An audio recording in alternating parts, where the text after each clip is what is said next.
nagkakagulo na yung iba't ibang mga sangkot dito sa sa lista na inilabas ni Montulfo ng di umano'y listahan ng mga sangkot sa destabilisasyon uko. Ah, Nung isang araw kasi, si Montulfo ay naglabas ng lista, mga kabunyog. Naglabas siya ng lista ng di umano'y mga sangkot sa destabilisasyon. Yan Ramon Tulfo, naglabas ng umano'y insider list sa di umano'y destabilisasyon. Yang nakikita nating listahan na yan dyan, yan yung sinasabi niyang di umano'y mga binabantayan, minamanmana ng gobyerno.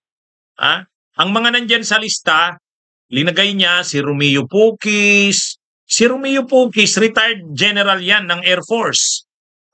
Si Orlando De Leon, ganun din, retired general din yan. Si Benjamin Magalong, mayor ng Baguio City, pero for confirmation pa. Johnny Macanas, si Gerald Bantag, si Bantag, si Colonel Leonardo, si Colonel Mitran, Captain Dado Enriquez, Ferdinand Topacio, Vic Rodriguez, Mike Defensor, Chavit Singson, Rodante Marcoleta, si alias Mark, tapos possible financiers, VP Sara Duterte, Congressman Pulong Duterte, Chavit Singson. Yan yung nilabas na listahan ni Montulfo. Ngayon, nagkakagulo yan kasi galit si Pulong sa kanya. Sabi ni Pulong Duterte, nagpapakuha lang daw ng pansin. Kulang lang daw sa pansin itong si Montulfo. Kasi laos na daw na journalist, ayan, naglalabas ng ganyang lista. Sabi ni, siyempre, dinideny ni Pulong, hindi totoo daw yan. Gayon din si Magalong, nag-release din ng statement niya, hindi daw totoo yan. Yung iba, wala pang statement. Pero si Pulong galit at saka si Magalong talagang sinabi niya hindi totoo yung lista na yan. Ngayon, ang Malacanang, mga kabunyog, mga kababayan, sa pamamagitan ni Yusek Claire Castro ay naglabas na rin ng reaksyon. Ang reaksyon ni Yusek Claire Castro, sabi niya, hindi itututulugan ng ating Pangulo. Ibig sabihin, siniseryoso ng gobyerno yung mga linabas na yan na lista ni Montulfo. Ayon dito kay Yusek Claire Castro, nasa intelligence community na ng Armed Forces of the Philippines, AFP, ang ulat ukol sa umano'y destabilisasyon plot laban sa administrasyon ni President Bongbong Marcos na inilabas ng kolumnista na si Ramon Tulfo, ayon kay Palace Press Officer Yusek Claire Castro. So, iimbestigahan na daw ng intelligence community. Ang intelligence community sinasabi, pwedeng ISAF, ang ISAF, yung Intelligence Service of the AFP, pwede ring NICA, National Intelligence Coordinating Agency, yung mga iba't ibang ang PNP may sarili rin yang defense, may sarili rin yang intelligence arm. Kaya ayon kay Yusek Claire Castro, hindi ito tutulugan ng Pangulo. Ibig sabihin, siseryosohin ito. Sa bagay, tama lang na seryosohin yan ng gobyerno. Kasi yung mangyayari sa November 16 to 18, 3 araw na rally yan ng mga malalaking sekta ng relihiyon. Iglesia ni Cristo, QJC, Jesus is Lord. At ang tanong, bakit naman kailangan 3 araw? Ang paliwanag nga dyan ni former Secretary Ronald Llamas, parang ang plano talaga nila mag-ed sa people power na. Ibig sabihin, kasi kung wala namang plano ng mga people power, isang araw lang. Ito 3. 3 at may 2 venue. Pinanood ko yung interview doon kay retired Major General Romeo Pocis, mayroon pala sa Luneta, mayroon pa sa EDSA. Yun yatang iglesia doon sa EDSA, milyon daw ang nandun. Doon naman sa EDSA, yun naman yatang mga Jesus is Lord o KOJC. Doon sila. Mga 300,000 naman daw ang nandun. So ang inaasahan nila, tinanong ni Mike Defensor si retired Major General Romeo Pocis, paano kung dumami ang tao? Ang sabi ni Romeo Pocis, hindi natin alam kung anong mangyari diyan. Siyempre pag umabot na yan ng milyon, hindi na yan makukontrol. Hindi naman yan tulad daw ng military na may chain of command. Diyan daw kapag gumalaw yung tao, hindi na daw yan Kaya galing na mismo kay retired Major General Romeo Pocis na ang objective nila ay talagang milyon na tao daw ang papakilusin nila. 3 araw. Ngayon bakit 3 araw at bakit kailangang milyon na tao? Sa paliwanag ni Pocis, pag hindi na daw nakontrol yan, kung nanawagan daw yan ng people power, wala na raw magagawa sila na organizers niyan. O imaginein mo yan, ikaw mismo na organizer, sasabihin mo, pag marami na yan na milyon na, hindi mo na makukontrol yan. Kaya tama lang na talagang manmanan yan ng gobyerno, yung mga personalities na yan. Kaya lang nagre-react si Pulong. Sabi ni Pulong, kalokohan daw yung sinasabi na yan ni Montulfo. Pero si Montulfo naman, ang sabi naman ni Montulfo, papanindigan niya yung kanyang post.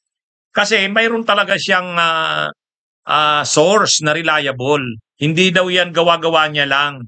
Kaya lang, kung pipilitin daw siyang i-reveal kung sino yung source niya, hindi niya raw aaminin kahit pitpitin pa yung kanyang BAYAG. Ang sabi naman ni Pulong, bakit? Mayroon ka bang BAYAG? Nagkakapikunan eh.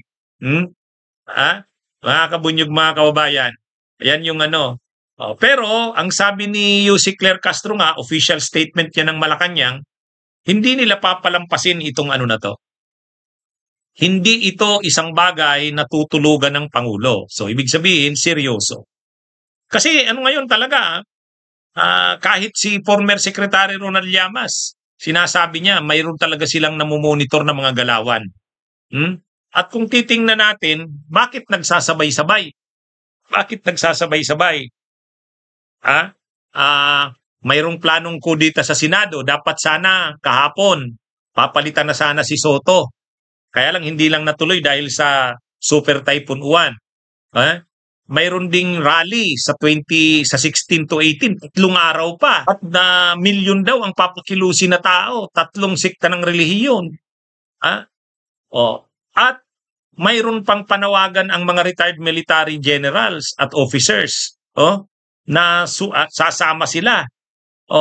Ayon mismo kay retired Major General Pocis, Romeo Pocis, pagka maraming tao umabot na ng milyon, hindi na raw nila yan alam kung anong kahinatnan yan. Tinanungan ni Mike Defensor, posible kayang mangyari yung katulad ng EDSA 1, EDSA 2. Pwede kayang humantong yan sa EDSA 3. Ang sabi ni retired Major General Pocis, pwede. Hindi raw nila alam kung anong niyan. Kita nyo? Ano kasi ito? Talagang hindi mo pwedeng baliwalain lang. Seryosong bagay ito. Kaya tama lang yung sinabi ng Malacanang na hindi ito isang bagay na tutulugan ng Pangulo. Susubaybayan talaga yan. Anyway, nandiyan naman ang daming intelligence arm ng gobyerno. May intelligence service ng Armed Forces of the Philippines. May National Intelligence Coordinating Agency. May National Security Council, may sariling intelligence group ang PNP. So marami silang pwedeng gamitin ang gobyerno. Dapat talaga wag itong i-underestimate ng gobyerno ni Marcos. Kasi talagang desperado na yung mga kampo ng Duterte. It's now or never. All in na, kumbaga, taya-bato na ito. Wala na. Kung hindi pa ito ngayon, magtatagumpay, hindi na nila mapapalitan si Marcos. Gustong-gusto talaga nila, napalitan na si PBBM, iluklok na si Sara. Wala na. Ang pag-asa na lang nila kay Sara.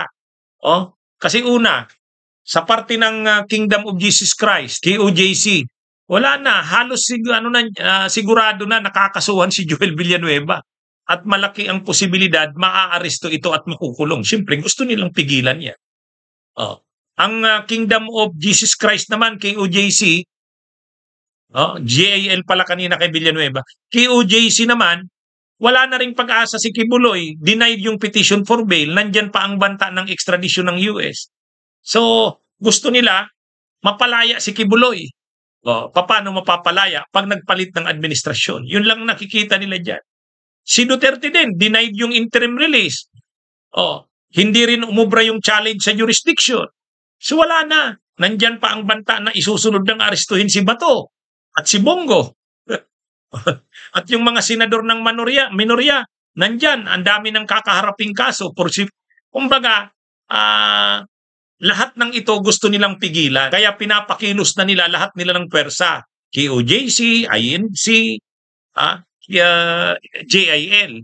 At yung military, yung mga nai-impluwensya nila, retired, active, ginagawa na nila ngayon, pinapaano na nila. At dahil marami silang pera, gagamitin na nila ang pera, pinupundohan na nila to. Maraming pera ang mga Duterte, si Pulong, si Sara, maraming pera si Chavit Singson. Kaya nababanggit dyan ang mga pangalan nila. Nangyari na yan noong September 21. Nangyari na yan. Hindi nga lang nagtagumpay. Pero ngayon, sa pagkakataong ito, naiiba ito. Dahil marami na silang, kumbaga, nakumbinsi dito. Noong kasing September 21, wala naman yung Iglesia, Jesus is Lord, KOJC, wala naman yan. Dati, retired lang daw. Ngayon, mayroon na daw mga active na junior officers na kahit papano na nakukumbinsi yan. Ayon kay former Secretary Ronald Llamas. Kaya dapat talaga seryosong i-monitor ng gobyerno itong mga personalities na ito na binanggit ni Montulfo. Kaya yung paglabas ni Montulfo ng listahan na yon, nagsiserve siya sa purpose ng gobyerno na maalarma ang tao. At saka yung mga pinangalanan niya kahit papano magdalawang isip kung ano man pinaplano nila. Kasi binabantayan sila, minamanmanan sila. Inamin mismo ni Yussi Claire Castro na i-forward na sa intelligence community ng AFP yung mga pangalan na yon. So ibig sabihin minamanmanan na yon.